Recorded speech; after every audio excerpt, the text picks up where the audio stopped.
విశ్వామిత్రుని వెంట బాటలు నడిచారు, పేటలు గడిచారు, నడుస్తూనే ఉన్నారు. మహర్షి వెనుదిరిగి చూడలేదు. ఆ విధంగా మొదటిసారి నగరు విడిచి దుర్గమారణ్యాల్లో నడుస్తున్నాడు కోదండపాణి సోదర సమేతుడై. చాలా దూరం నడిచిన తర్వాత తనలోని ప్రేమంతా మాట రూపంలో బయలుపడేటట్లుగా రామా అని అత్యంత మధురంగా పిలిచారు మహర్షి. అప్పటిదాకా ఆయన వెనుదిరిగి చూడలేదు. చూస్తే రాముని మధుర మోహన రూపం ఆయనని అక్కడే కట్టిపడి వేస్తుంది, ముందుకు సాగనీయదు. ఇది భయం ఆయనది. సరయూ నది దక్షిణ తీరం చేరారు.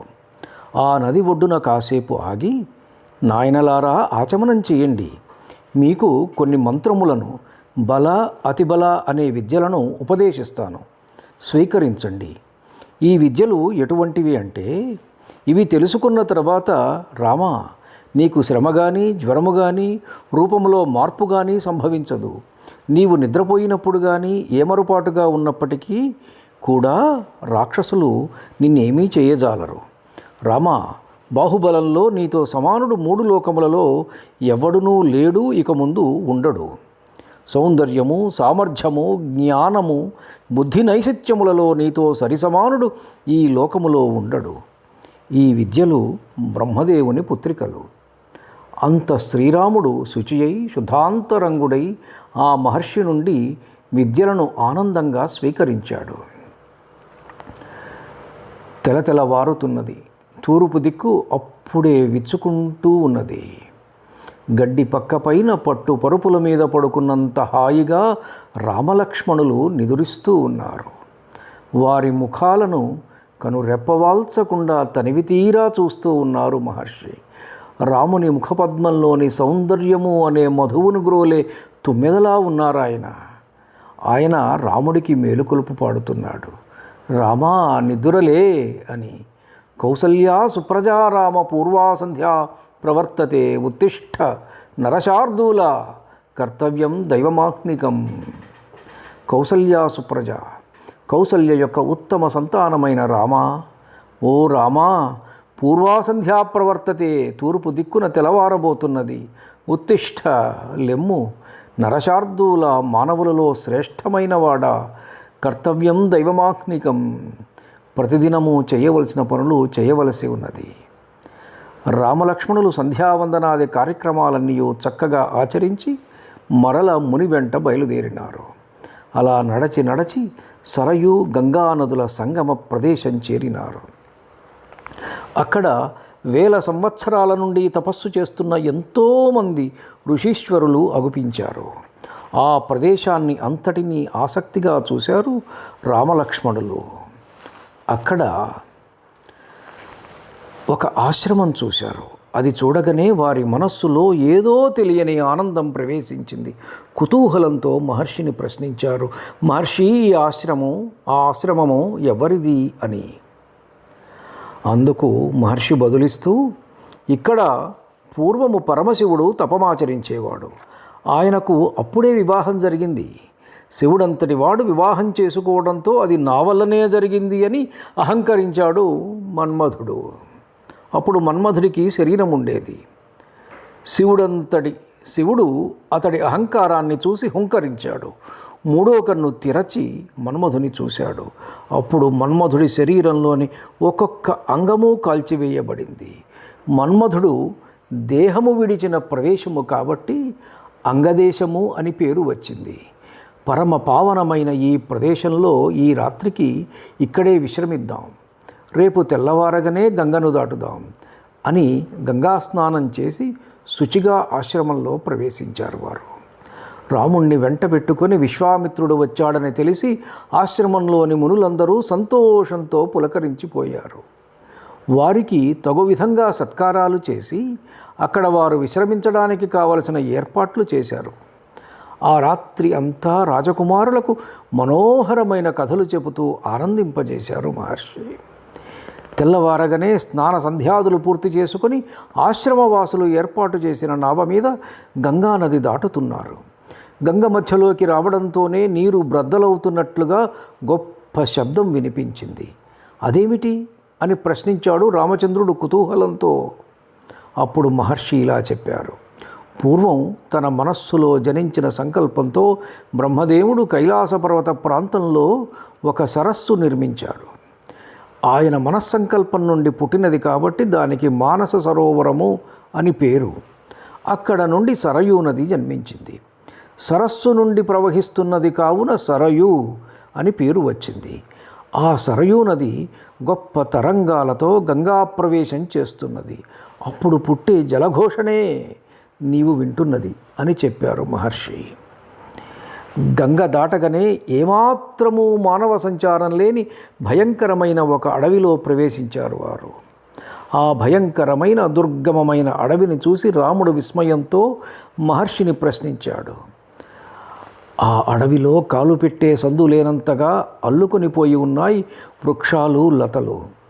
దానికి తోడు పురుగులు ఈలవేసుకుంటూ చేసే ధ్వని, అత్యంత కర్ణ కఠోరంగా అరిచే వివిధ రకాల జంతువులు, క్రూర మృగాలు.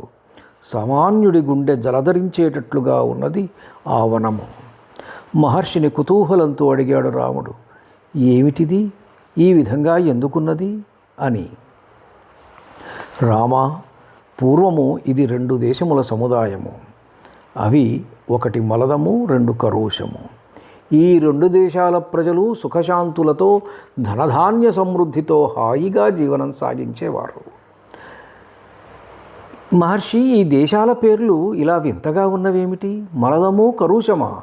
ఆ పేర్లు ఎట్లా వచ్చినవి అని రాముడు ప్రశ్నించాడు.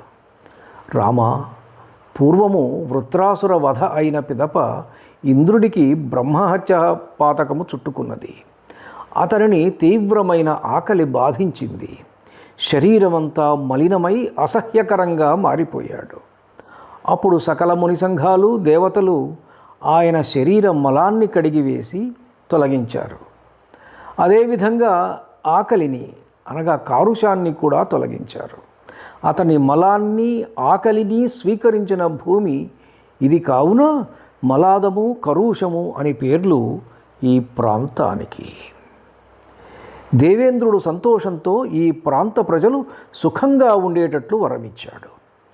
కొంతకాలానికి ఒక యక్షిణి, స్వేచ్ఛారూపధారిణి, 1000 ఏనుగుల బలమున్నది తాటక నామధేయురాలు ఈ ప్రాంతంలో జనులను పీడిస్తూ వారిని భయభ్రాంతులను చేస్తూ స్వేచ్ఛగా సంచరించడం మొదలుపెట్టింది. దాని భర్త సుందుడు, కొడుకు మారీచుడు. కొడుకు కూడా తల్లి వలనే మహాబలవంతుడు. వాడి బారిన పడి బాధపడని వాడు లేడు. తల్లి కొడుకులంటే ఉన్న భయం చేత ఈ ప్రాంతంలో అడుగుమోపే సాహసం ఎవ్వరూ చేయడం లేదు. ప్రజలందరూ ఈ ప్రాంతం విడిచి వెళ్ళిపోయారు. మనమున్న ప్రదేశం నుండి 1.5 ఆమడల దూరంలో దాని నివాస స్థానం. రామ, అలాంటి ఘోర తాటకను నీవు వధించాలి అని విశ్వామిత్రుడు పలికారు. రాముడప్పుడు వినయంగా, మహర్షి, యక్షులకు ఇంతటి బలము లేదని విన్నాను. ఈవిడకు ఇంత బలం ఎక్కడిది అని ప్రశ్నించాడు. నీవన్నది నిజమే రామా. ఇది సుకేతుడు అనే గొప్ప యక్షునకు బ్రహ్మదేవుడి వరప్రసాదం వల్ల జన్మించింది. 1000 ఏనుగుల బలం పొందింది. దీని భర్త సుందుడు అగస్త్య మహర్షికి చేసిన అపచారం వల్ల ఆయన శాపానికి గురి అయి మరణించాడు. అందుకు ఆగ్రహించి తల్లి కొడుకులు ఇరువురు ఆ మహర్షిని భక్షించబోగా ఇరువురిని రాక్షసులు కమ్మని ఆయన శపించాడు. అప్పటి నుండి అది ఈ ప్రదేశాన్ని నాశనం చేస్తూ వస్తున్నది. ఈ ప్రదేశం ఒకప్పుడు అగస్త్య భగవానుడు నివసించిన ప్రాంతము. రామ, నీవు తప్ప ముల్లోకాలలో దానిని వధింప సమర్థుడు లేడు అని మహర్షి పలికిన పలుకులనే ఆదేశంగా స్వీకరించాడు రామచంద్రుడు. ధనుస్సు మధ్య భాగం పట్టుకొని దిక్కులు ప్రతిధ్వనించేలా ఒక్కసారి నారి సారించి వదిలిపెట్టాడు. ఆ ధనుష్టంకారానికి 4 దశలలో కలకలంచలరేగింది. సకల ప్రాణికోటికి ఒళ్ళు జలధరించిపోయింది. ఆ ధ్వని తాటకకు సవాలు విసురుతున్నట్లుగా ఉంది. ఎక్కడో ఒక మూల పడుకున్న ఆ రాక్షసి ఏమీ ఆలోచించక తటాలున లేచి శబ్దం వచ్చిన దిక్కుగా పరుగు పెట్టింది. కొండంత ఆకారము, వికృతమైన దేహం, అది కంట పడగానే ఎంతటి వారి గుండె అయినా ఆగిపోవలసిందే. రాముడు క్షణకాలం ఆలోచించాడు. ఆడుది ఇది, దీనిని చంపటం ఎందుకు? ముక్కు చెవులు కోసి బెదరగొట్టి దూరం పంపితే సరిపోతుంది అని అనుకున్నాడు. రాముడిలా ఆలోచిస్తుండగా అది దుమ్ము రేపుకుంటూ మహావేగంగా పెద్ద పెద్ద బండరాళ్లను విసురుతూ మహోద్రేకంతో మీదకు రాసాగింది. ఆ రాక్షసి కురిపించే శిలావర్షాన్ని తన బాణవర్షం చేత ఆపివేసి మొదట దాని చేతులు నరికివేశాడు. ఆ రాక్షసి పట్టరాని బాధతో గర్జిస్తుంటే లక్ష్మణుడు దాని ముక్కు చెవులు కోసిపారేశాడు. ఆ రాక్షసి తనకు కావలసిన రూపం ధరించగల శక్తి గలది. అది పెక్కు రూపాలు ధరించి అన్నదమ్ములను చీకాకుపరచ ప్రయత్నించింది. ఇది స్త్రీ అని ఉపేక్షిస్తున్నాడు రాముడు. అది గమనించిన మహర్షి, రామా, సంధ్యా సమయం రాబోతున్నది, అంతకుముందే దీనిని సంహరింపుము. లేని పక్షమున రాక్షసులను సంధ్యా సమయంలో ఎదుర్కొని జయించడం కష్టసాధ్యమైన పని అని పలికాడు. రాముడు మొదట దాని మాయ ఛేదించి ఒక పదునైన బాణంతో దాని వక్షస్థలం మీద గురి చూసి కొట్టగా అది పెద్ద కొండలాగా నేలకూలింది. అప్పుడు ఇంద్రాది దేవతలంతా బాగు బాగు అని మెచ్చుకొని పూలవాన కురిపించారు. ఇంద్రుడు మహర్షితో, నీ వద్ద గల దివ్యాస్త్రములన్నింటినీ రామునకు ఉపదేశింపుము అని పలికి మహర్షికి నమస్కరించి వెడలిపోయినాడు. ఆ రాత్రికి అత్యంత ప్రశాంతమైన ఆ అడవిలోనే వారు విశ్రమించారు. తాటక నుండి ముక్తమైన ఆ వనము కుబేరుడి చైత్రరథంలాగా ప్రకాశించింది. తెల్లవారగానే శుభదర్శనుడైన రామునకు తనకు తెలిసిన అన్ని దివ్యాస్త్రాలు ఉపదేశించారు మహర్షి. ఇక్కడ మనకు ఒక చిన్న విషయం మనం అందరం గ్రహించాలి. విశ్వామిత్రుడు కోపాన్ని జయించినవాడు అని మనకు తెలుసు. సకల ప్రాణి సంఘాల మీద ఆయన దయ అపారమైనటువంటిది. ఆయన ఏదో యాగం 6 రోజులు చేస్తున్నాడు. ఆ యాగాన్ని ఆయన ముందు కుర్రకొంకలైన వారు విఘ్నం చేయ ప్రయత్నిస్తున్నారు. మంత్రించిన దర్భజాలు ఆయనకు తన యాగ సంరక్షణ తానే చేసుకోవడానికి. అంతటి సమర్థుడు ఆయన. అన్ని కోరికలు జయించిన ఆయనకు ఒక కోరిక కలిగింది. అది రామరసామృతపానం చేయాలని. మరి దశరథుడి దగ్గరికి వెళ్ళి నీ కొడుకుతో కబుర్లు చెప్పుకోవాలి, వాడినే చూస్తూ కూర్చోవాలి కొన్ని రోజులని చెబితే పంపుతాడా? పంపడు. కాబట్టి యాగమనే నెపం ఒకటి కావాలి. అదీగాక రాముడు ఎందుకు పుట్టాడో ఆయనకు తెలుసు. రామునికి దివ్యాస్త్ర సంపద అమరాలి. అందుకు ఊరికే ఇచ్చేస్తే ఏం ప్రయోజనం? ఆయన ఏదో ఘనకార్యం చెయ్యాలి. అందుకు తాను సంతోషించి ఇస్తున్నట్లుగా ఇవ్వాలి. అందుకే తాటకను సంహరింపజేసి సకల దివ్యాస్త్ర సంపద ఆయన వశం చేశాడు. ఇంత ఉన్నది ఇందులో. పిబరే రామరసం. ధన్యుణ్ణి. నమస్కారం.